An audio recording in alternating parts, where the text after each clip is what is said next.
활짝 켜진 목소리 여긴 남기웅의 시간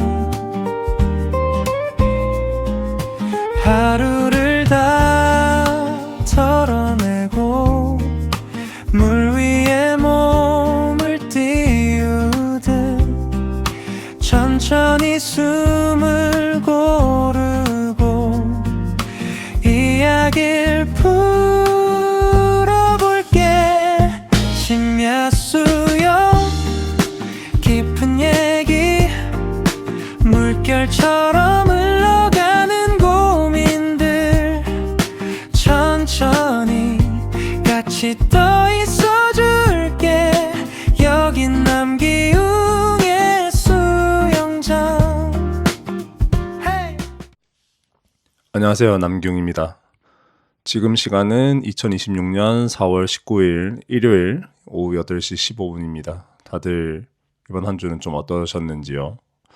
저는 이렇게 녹음을 하고 있지만 다들 유튜브 댓글이나 인스타 DM, 수영장에서 좋은 말씀들을 많이 해주셔서 이렇게 좀 녹음을 하게 됐습니다. 좀 꾸준히 해봐야겠다라는 생각이 드네요.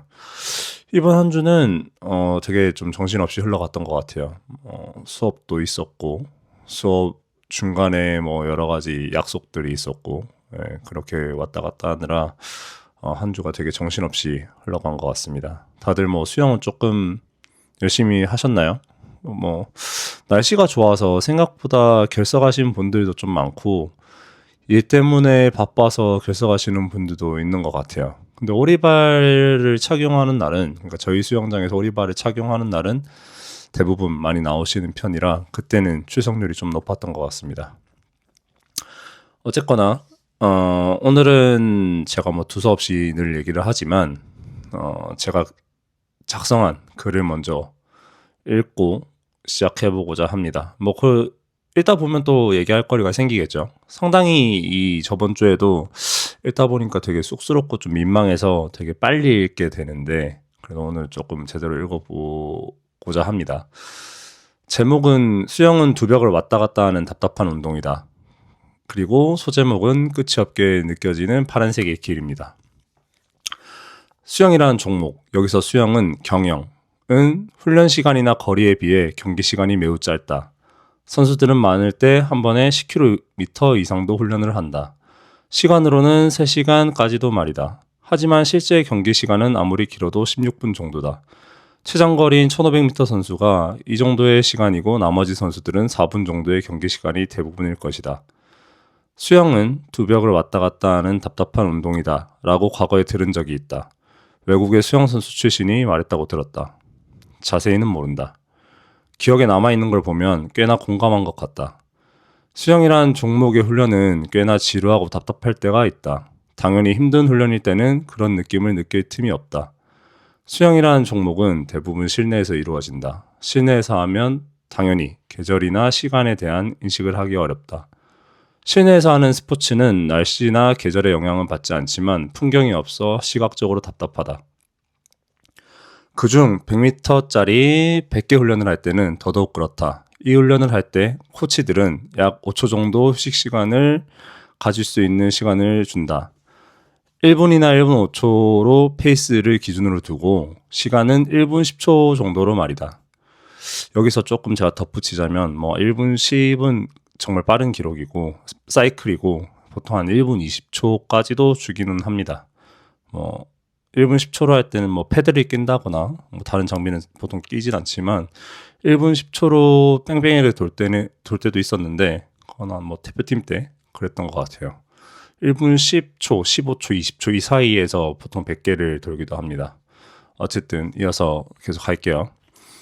이렇게 되면 호흡할 때와 페이스를 확인하기 위한 시간을 볼 때 빼고는 대부분 물속에 시선을 둔다. 처음에 10개는 숫자가 올라가지 않는다. 머릿속에 노래를 트는 시점이다. 가사가 기억 안 나면 노래의 같은 부분을 계속 따라 부른다. 20개에서 40개 구간에는 정말 괴롭다. 숫자가 똑같이 올라가지 않고 힘마저 든다. 훈련에 의문마저 든다. 그 이후에는 어느 순간 정신을 놓기 시작하고 정신을 차리면 70개에서 90개가 되어 있다. 중요한 건 마지막 10개째가 괴롭다. 다시 처음으로 돌아가 개수를 채우는 느낌이 든다. 91, 92. 이 훈련을 할 때 의식을 가지고 있으면 정신적으로 신체적으로 괴롭다. 마지막 10개쯤 의식이 돌아와 나를 괴롭게 하는 것처럼 말이다. 100짜리 100개 훈련을 그렇게 자주 하진 않아요. 동계 기간 때 보통 많이 하는 편이고, 많이라고 해도 뭐 한 두세 번 되겠죠.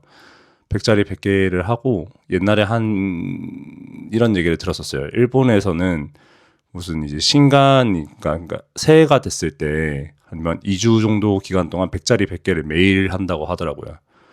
훈련을. 그렇게 하면서 일본의 그 미신 문화 있잖아요. 복을 바라고 승리를 바라고 약간 이런 게 있다고 하는데, 특정 팀에서 그렇게 하는 건지 일본 수영 문화 중에서도 그게 약간은 트렌드였던 건지는 잘 모르겠어요.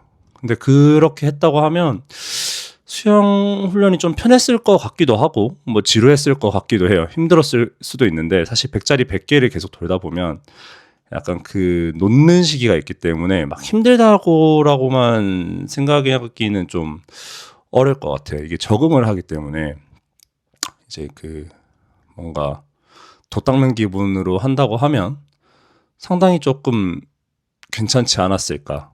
네. 이 100짜리 100개라는 훈련이 주는 그 이득도 상당할 거고, 유산소의 느낌이나 물에서 나에게 집중할 수 있는 그러니까 수영 감각을 키울 수 있는 좋은 훈련이긴 해요. 좀 무식한 양이라서 그렇지. 어쨌거나 다시 읽도록 하겠습니다. 고등학교 때 겨울에 국가상비군으로 합숙 훈련을 했을 때였다. 태릉선수촌 수영장에서 훈련을 했었다. 해가 뜨기도 전인 새벽이었다. 일반인들이 올 수 없는 수영장들의 경우 물의 온도가 더 낮다. 안 그래도 한겨울 새벽에 수영장 바닥도 차가워서 괴로운데 물에 입수하고 열이 오르기 전까지는 정말 생지옥이 따로 없다는 말이다. 어쨌거나 400m 10개 훈련을 할 때 코치 몰래 물속 구석에서 쉬고 있을 때였다. 유독 더 파란 연료를 썼는지 내 물안경이 그렇게 보이게 했던 건지 물속에서 본 수영장은 더 파랗게 느껴졌다. 마치 파란색의 끝도 없이 보이지 않는 길 위에 있는 느낌이었다. 그때 느낌이 아직도 기억난다. 훈련이 끝이 나지 않을 것만 같고 너무나도 지루하고 답답하다고 느꼈다. 왜 이 두 벽을 계속 왔다 갔다만 해야 하는지 모르겠다는 생각을 했다. 마치 파란색으로 색칠된 박스 안에 갇힌 느낌. 제가 이미지를 올려놨어요. 이제 박태환 선수가 태릉선수촌에서 스타트하는 그 이미지인데, 이제 그 이미지에서 보이다시피 진천 선수촌과는 다르게 태릉은 내부 인테리어가 어둡다. 곰팡이도 엄청나게 보인다. 물안경을 끼고 있으면 더욱 침울한 느낌이 든다. 수영장 내부의 파란색은 바깥과 심각하게 파란 느낌마저 든다. 그렇게 좀 되게 파랬어요. 지금 생각해도 그 곰팡이는 천장에 다 펴 있고, 그 다음에 수영장이 좀 많이 낙후가 돼 있어서 옛날식 수영장이었는데, 그 물속에서 이제 400m를 하기 싫어서 좀 숨어 있었어요. 제가 400m 이런 장거리 훈련을 싫어했던 사람이라서 좀 숨어 있었는데, 50m 풀에서 이 반대편으로 동료 선수들이 가면 진짜 약간 혼자 있는 느낌이기도 하고, 진짜 파란색 박스 안에 갇힌 느낌. 물속에 있어야 되니까. 왜냐면 물 위로 올라오면 들키니까 물속에 계속 있었는데, 정말 파랬고, 뭔가 그 시간은 좀 영원할 것만 같은 느낌이었어요. 좋은 느낌이 아니라 약간 그 고독 속에 갇힌 느낌?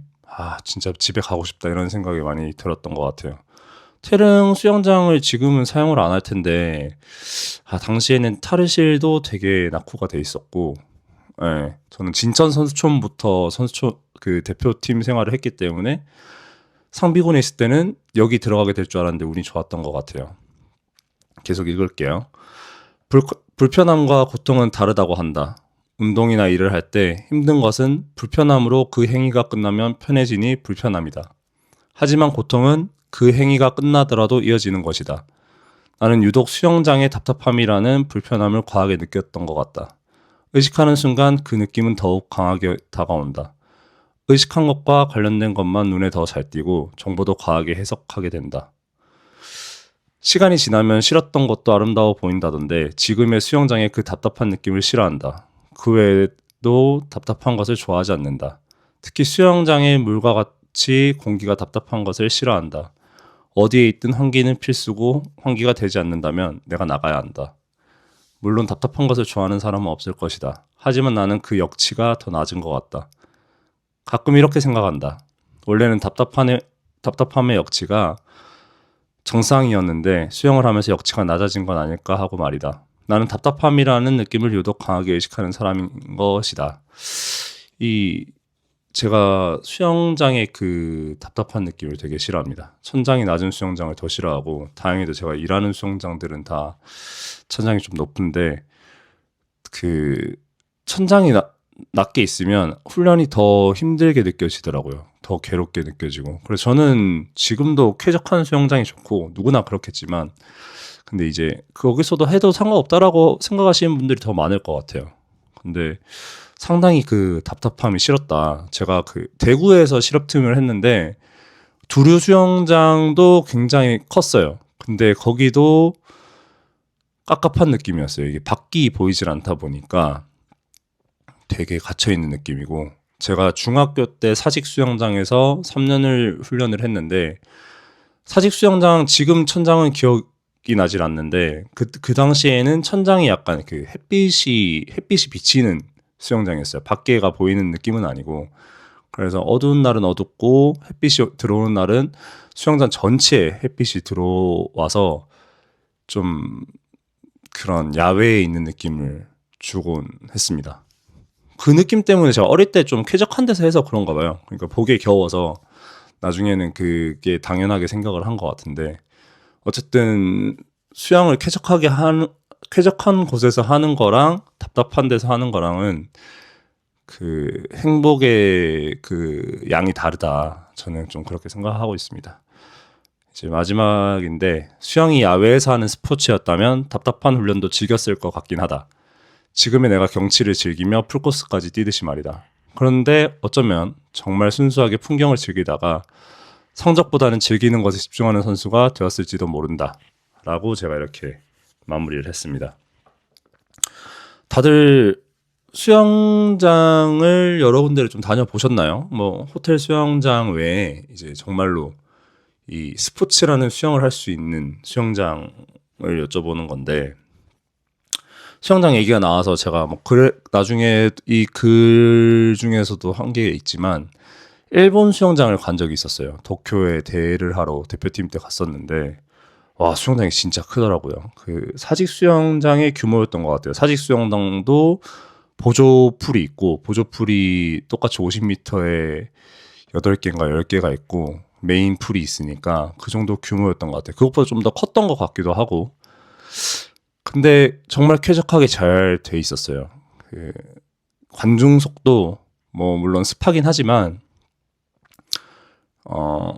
딱 그 앉아 있기 딱 좋고 너무 답답하지 않고. 근데 한국 수영장은 이 배기 시스템 자체가 조금 열악했던 것 같아요. 제가 갔던 수영장들마다, 전주의 수영장도 그렇고, 대구 두류 시내 수영장은 진짜 습할 때로 완전 습하고, 거긴 여름에 진짜 뜨겁기 때문에 너무 괴로웠고, 사직 수영장도 제가 어릴 때부터 훈련을 했지만 거기는 지금은 모르겠어요. 그 당시에는 여름만 되면 결로가 엄청 심하고 물이 엄청 고여 있고 수영장 물이 튀는 것도 아닌데, 네, 그래서 항상 약간 페인트가 마르지 않는 느낌의 냄새가 많이 났습니다.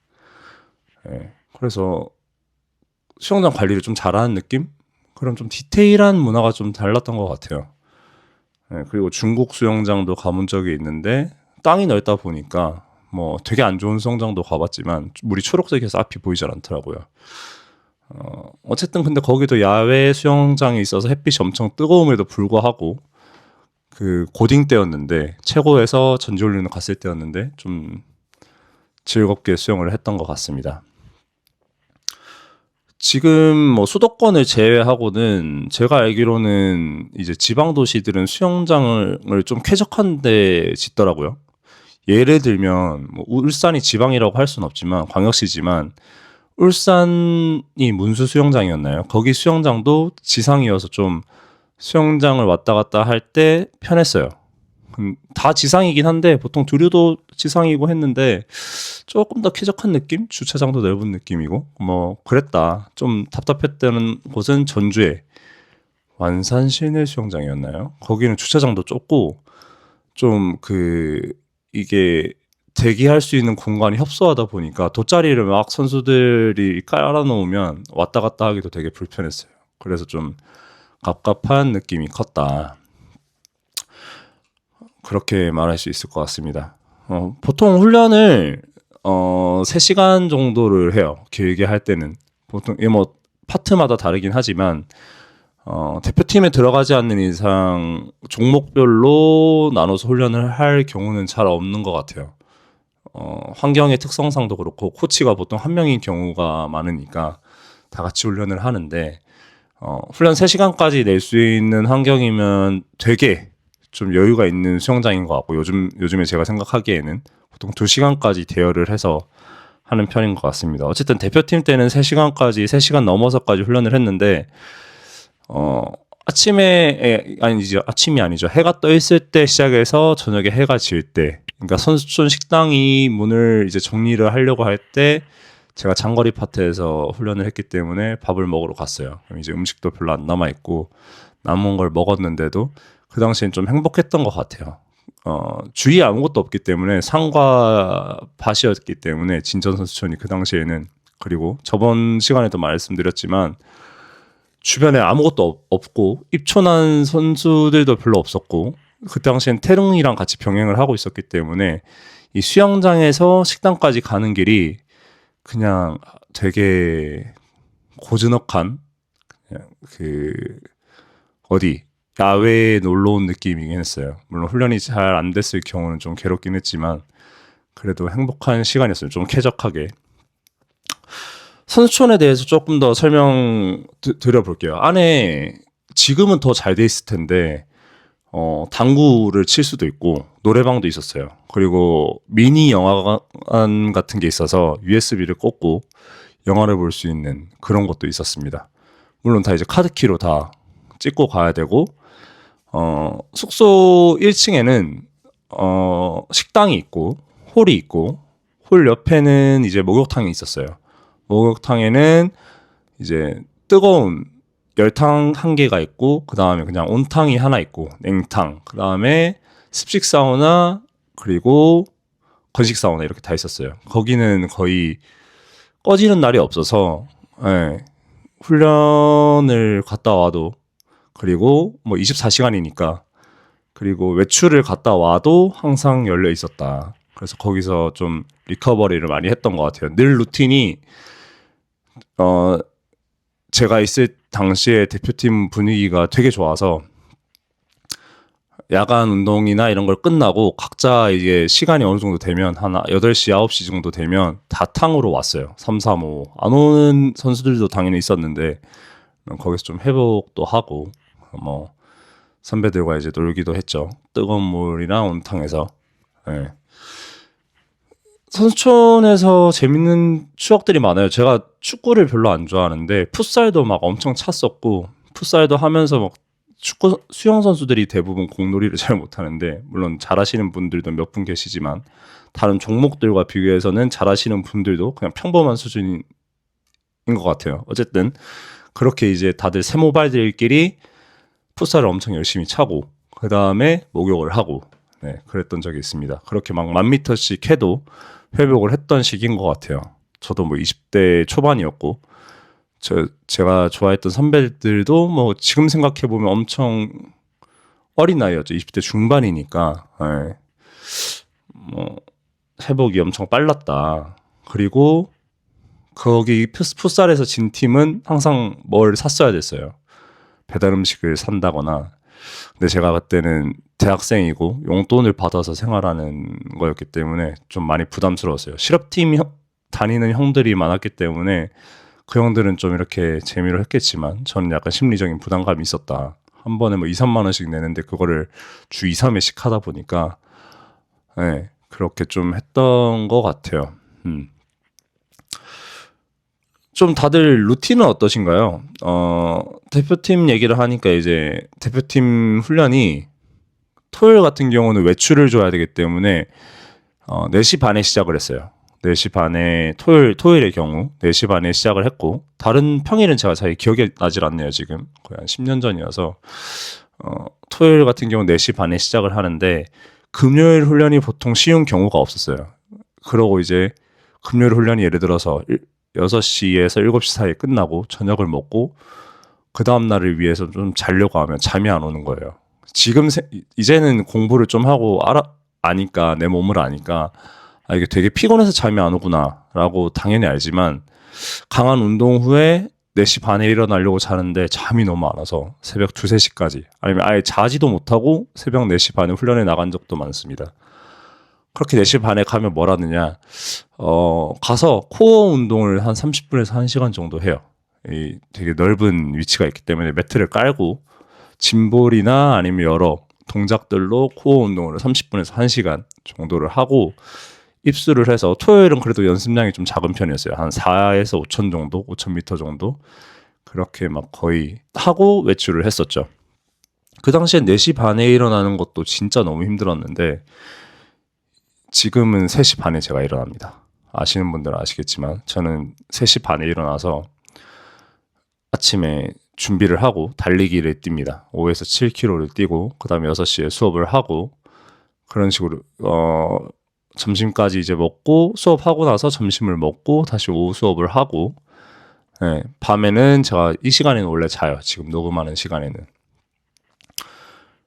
그래서 8시 반이나 9시에 자고 3시 반에 일어나는 삶을 살고 있다. 그렇게 말하면 이제 아니요. 무슨 내가 이제 잘 때 너는 자냐라는 분들도 많고 아니 우리 애보다 일찍 주무시는데요 선생님이라고 하시는 분들도 많은데 제 바이오리듬에 제일 잘 맞는 삶인 것 같아요. 제가 봤을 때는. 저는 이제 오후 한 6시가 되면 슬 이제 뇌가 잘 돌아가지 않습니다. 뭐 말을 엄청 하려고 해도 이제 멈추기 시작하고 자야 돼요. 그래서 이 리듬이 저한테는 상당히 잘 맞다. 그렇게 말씀드릴 수 있을 것 같습니다. 다들 일찍 일어나시는 분들은 일찍 일어나시더라고요. 뭐 몇 시가 됐든 간에 그 시간이 잘 맞으면 일찍 일어나서 오시는데 근데 제 나이 또래에 이렇게 일찍 일어나시는 분들은 잘 없었던 것 같아요. 네. 그래서 뭐 특이한 삶을 살고 있고 뭐 제 주변 지인들도 왜 그렇게 사는지 이해를 잘 못합니다. 네, 제가 저한테 잘 맞다고 해도 잘 이해를 못하시기 때문에 뭐 이해 못해도 어쩔 수 없죠. 와이프가 주변 지인한테 말을 했대요. 남편이 몇 시에 일어나고 몇 시에 잔다 이러니까. 그리고 뭐 이것저것 탄다 이러니까 한번 브이로그를 찍어달라고. 진짜 궁금하다고 갓생 사는 사람들의 브이로그를 보는 걸 즐기는데 남편분이 갓생을 사시는 것 같으니까 한번 찍어달라고 말씀하셨다고 하더라고요. 그래서 다음엔 한번 찍어볼 생각입니다. 뭐 갓생까지는 아니고 그냥 제가 맞는 삶을 사는 건데 누가 봤을 때는 갓생이라고 생각할 수도 있겠죠. 그리고 이번 주에 생체 시험이 있었죠. 필기. 여기 지금 제 팟캐스트를 들으시는 분 중에는 시험 치신 분도 있겠죠. 잘 치셨나요? 뭐 안타깝게도 뭐 약간의 차이로 떨어지신 분도 있을 수 있는데 제가 건강운동관리사를 공부를 하면서 이름이 되게 촌스럽죠. 저도 그렇게 생각을 하는데 이게 생체보다 되게 어려운 8과목을 공부를 해야 됩니다. 기능해부학부터 병태생리학, 운동생리학, 운동처방학 뭐 이런 거 다 공부를 해야 하는데 저도 겨우 통과를 했습니다. 뭐 한 번에 그 소위 말하는 한 원트에 성공을 했지만 공부가 쉽지 않았어요. 그거는 전공 서적을 다 사서 읽어야 하거든요. 뭐 기능해부학부터 기능해부학에서도 이제 책을 한 2-3권 더 사서 전공 서적을 2-3권 사서 정말 전문적인 것까지 읽어야 되고 뭐 이제 병원에서 하는 유튜브에서 병이 어떻게 발생하는지 예를 들면 뭐 죽상경화 이런 거 심장에 그런 거 발생을 어떻게 하는지 기전도 다 외워야 돼서 그런 것도 보면서 공부를 했는데 좋은 결과가 있으셨든 없으셨든 일단 고생을 했다고 말씀드리고 싶습니다. 자격증 공부가 사실은 저는 잘 맞았는데 공부를 하면서 되게 재밌게 했었는데 몇 개는 재미가 없었지만 이게 수영을 좀 하시다 보면 그래도 내가 생체 하나는 있어야지라고 생각하시는 분들이 있으시기 때문에 괴로우셨을 수도 있을 것 같습니다. 저는 전공이었기 때문에 되게 재밌게 했지만 전공도 아니고 그리고 대학교 졸업한 지도 꽤 오래 되셨는데 시험을 치시느라 고생을 좀 많이 하셨을 것 같아요. 이제 만약에 통과하신 분들은 실기와 구술이 남았을 거고 연수가 있나요? 연수는 잘 모르겠네요. 어쨌든 그런 게 남으셨을 텐데 실기까지 쭉 합격하시길 바랍니다. 실기 같은 경우는 일단 대표팀은 필기 면제, 실기 면제, 구술만 치면 돼요. 그래서 저는 구술만 치고 합격을 했던 케이스입니다. 물론 아까 말씀드린 건강운동관리사를 하면서 생체에 들어가는 운동 생리학이랑 뭐 역학을 제가 기출문제를 풀어봤었는데 저한테는 쉽더라고요. 재수가 없으실 수도 있지만 저한테는 좀 쉬웠습니다. 완전 기초적인 운동 생리학을 다루고 있기 때문에 만약에 지금 시험을 준비하시는 분이 계신다면 싫어도 한번 해놓으시면 좋아요. 운동 생리학이랑 운동 역학이 점수 따기가 제일 좋은 것 같습니다. 이 원리만 이해하면 뭐 왜 이렇게 되고 그런 거 좋아하시는 분들은 거기서 점수 따기가 좋다. 저는 오히려 심리학 그다음에 이런 게 좀 어려웠어요. 누가 어떻게 말했고 어떤 걸 주장을 했는데 약간 애매모호한 거를 좋아한다고 생각했었는데 그게 아니더라고요. 그래서 기출문제로 합격했던 케이스인 것 같습니다. 심리학이랑 이런 거는. 아무튼 그래서 실기까지 준비 잘 하시고 남자분들은 1분 30초 IM이고 여자분들은 1분 40초니까 그런 걸 한번 잘 준비하시면 좋을 것 같네요. 수영을 하다 보면 사실 목표가 여러 가지로 생기잖아요. 뭐 수영을 잘하고 싶다. 아니면 그냥 이렇게 자격증. 아니면 기록 단축을 이어서 대회까지 하는데 수영의 매력은 좀 그런 것 같긴 해요. 근데 사실 그렇게 막 도전하는 느낌이 없으면 수영도 사실 별로 재미없어요. 내 종목이 다고 뭐 누구는 그러더라고요. 제가 수영이 4종목밖에 없어서 좀 지루하시죠? 이렇게 여쭤보니까 아니 4종목이나 있어서 힘들다고 너무 배울 게 너무 많다라고 하시는데 뭐 둘 다 맞는 것 같아요. 4종목밖에 없어서 뭐 스킬이라는 게 딱히 없는 것 같기도 하고 뭐 포핸드 뭐 이런 거 예를 들면 있잖아요. 백핸드 이런 것처럼 되게 다양한 스킬이 있으면 좋은데 뭐 나누면 많은 것 같긴 해요. 뭐 돌핀킥, 턴, 플립턴, 뭐 크로스오버 뭐 이런 거 있는데 어쨌든 제가 생각하기에는 저는 좀 그랬던 것 같습니다. 그래서 수영이라는 게 매력도 있지만 그런 지루한 면도 있다. 제가 앞서 읽어드린 제 글처럼 선수 때는 좀 답답했던 것 같아요.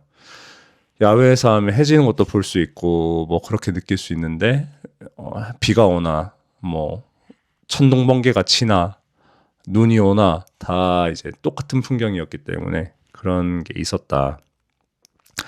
그렇게 좀 정리를 할 수 있을 것 같네요.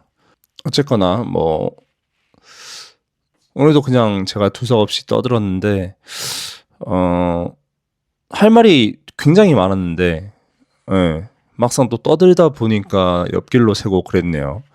제가 다음엔 좀 또 정리해서 한번 말해보도록 하겠습니다. 아무튼 이걸 들으시는 분들이 시간대가 전 저녁일 줄 알았는데 다들 좀 다양하셔서 어쨌거나 즐거운 한 주 보내시고 또 제가 다음 주에 찾아뵙도록 할게요. 안녕히 계세요.